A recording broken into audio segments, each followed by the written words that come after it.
Hello everyone. Today we will gain some basic knowledge about the constitutional law on the Constitution of India through some multiple choice questions. So let's start with it.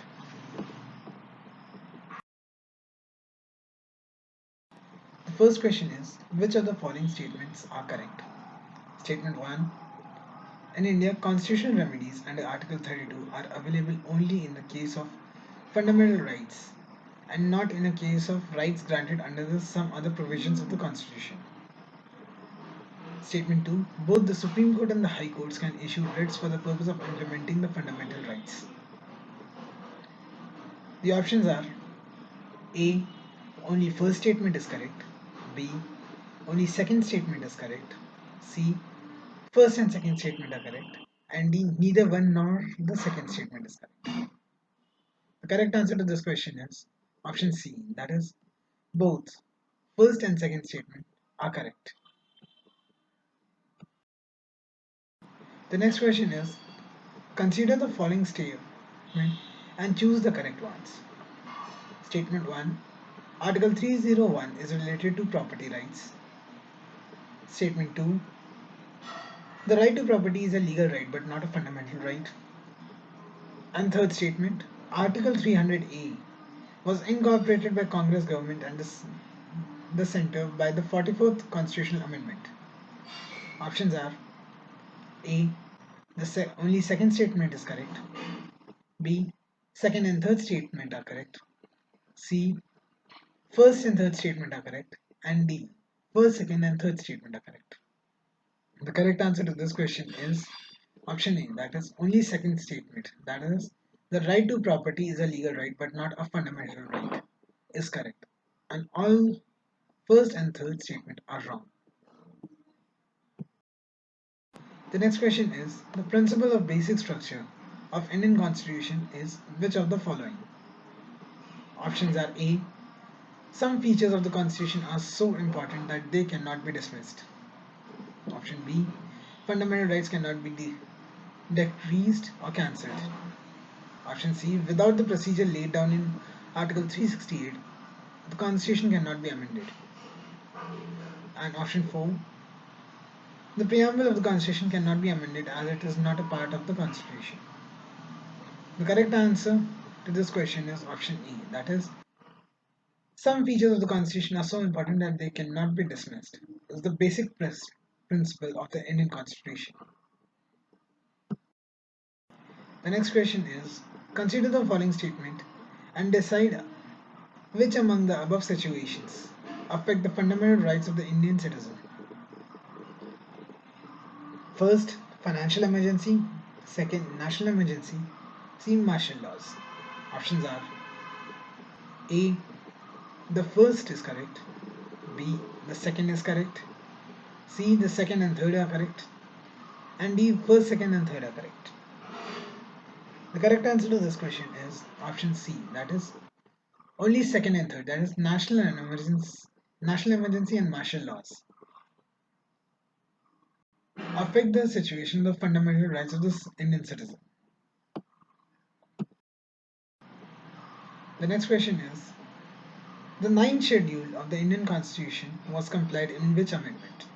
Options are A, First Amendment, B, Eighth Amendment, C, Ninth Amendment, and D, 42nd Amendment. The correct answer to this question is option E. That is, on First Amendment. The ninth schedule of the Indian Constitution was compiled.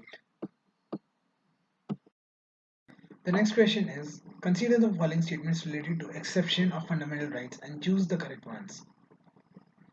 First statement, laws laid down in ninth schedule of the Constitution can violate fundamental rights. Second statement, Parliament can by law restrict the fundamental rights of armed forces.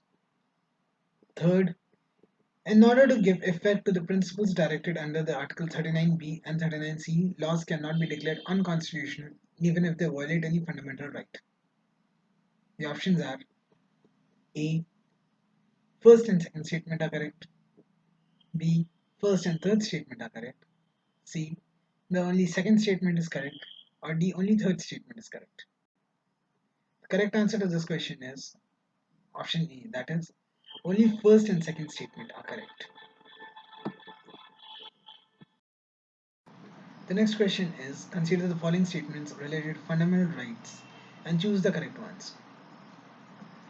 The first statement is although the parliament can amend the constitution in any other way, part 3 of the constitution cannot be amended by parliament.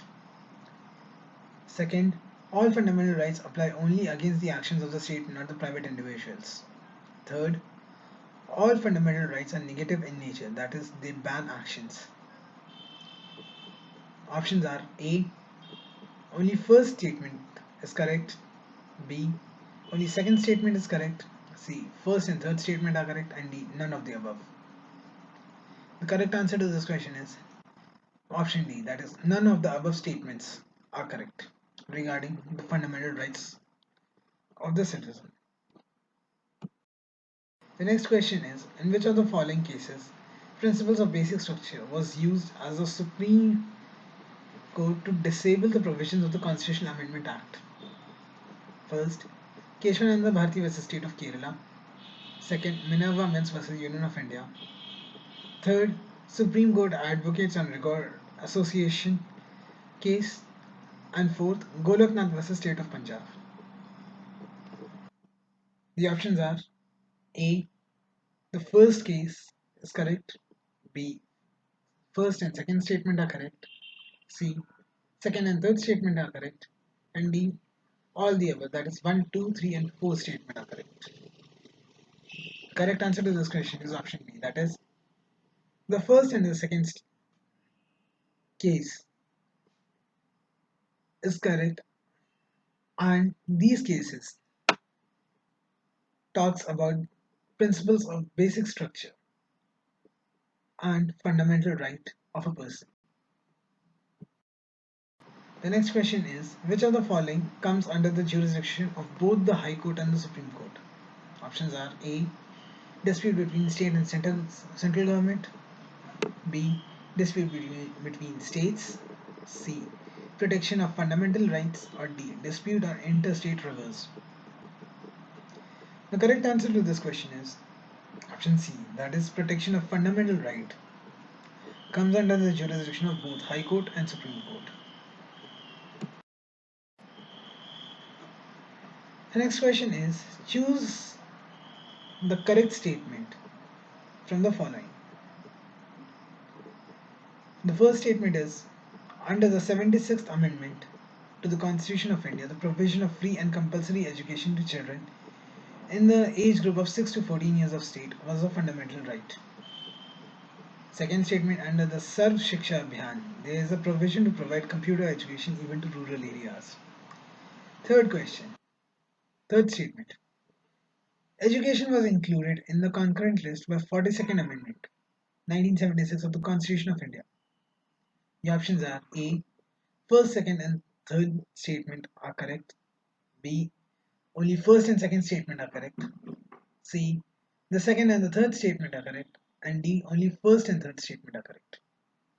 The correct answer to this question is option C, that is only second and the third statement. That is under Sarv Shiksha Abhiyan, there is a provision to provide computer education even to the rural areas.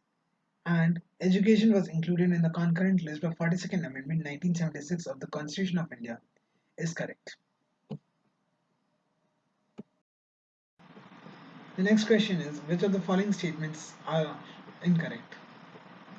A, right to claim of the state against citizens. B, right to those privileges enshrined in the constitution of a state. C, rights or claims of citizens against the state. And D, rights or privileges of the few citizens against most people. The correct answer to this question is option C, that is rights or claims of citizens against the state is incorrect. The next question is which of the following are envisaged by the rights against exploitation in the Constitution of India? First, prohibition of human body trade and bonded labor. Second, elimination of untouchability. Third, protection of interests of the minorities. Or fourth, prohibition of employment of children in factories and mines. The options are A, first, second, and fourth statement. B. Third, second, and fourth statement. C. First and fourth statement. And D. First, second, third, and fourth statement. The correct answer to this question is option C. That is, the only first and the fourth statement envisages the right against exploitation in the Constitution of India. The next question is, one of the implications of equality in society is that blank. Options are A.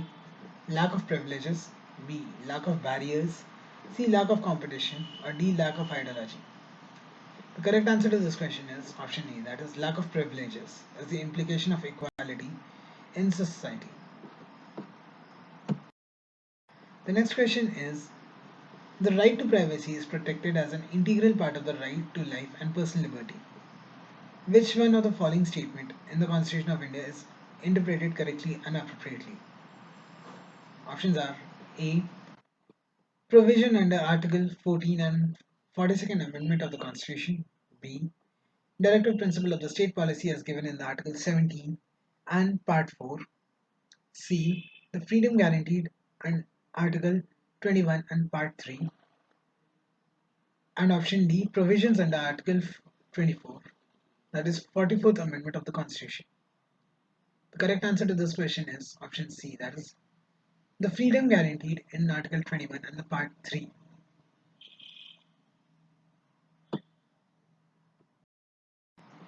The next question is, consider the following statement regarding the DPSP and choose the incorrect statement. First statement, non-judicial instructions to the state are included in Part 4 of the Constitution. Second statement, the socialist ideals of the founding ancestors of the Constitution found their places in DPSP. The third statement, DPSP is applicable only to the central government. The options are A. First and second statement are incorrect. B. First and third statement are incorrect. C. Only third statement is incorrect. And D. The first, second, and third statement are incorrect.